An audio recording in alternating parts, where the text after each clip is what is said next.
What if a mech fought a whole pack of Deathclaws alone? Who do you think would come out on top?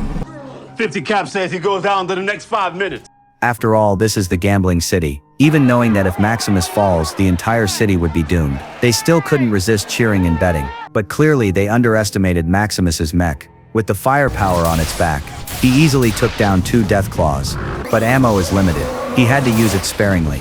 Maximus relied more on the blades on his arms, but his stamina wasn't unlimited either. Seeing more and more Deathclaws closing in, Sadi couldn't stand by any longer. He wanted the residents to step in and help, but no one was willing to join. After cutting down several more Deathclaws, Maximus was already running low on energy. Although the mech had an assist control system, it still took a lot out of him.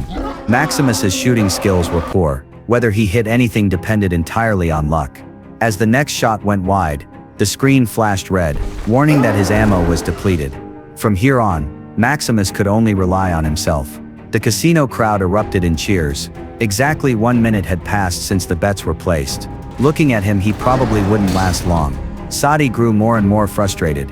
As his brother, he had to step up. The dealer lady looked unimpressed. Seeing Sadi's desperate look, how could he possibly have 500 caps? But Sadi yanked open his collar, and countless caps spilled out from his pants.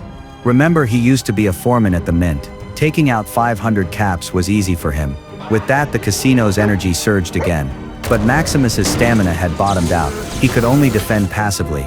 Seeing the monster attack again, Maximus was ready to give in, when suddenly a gunshot rang out. Only someone with max shooting skill could hit the monster's eye with such precision.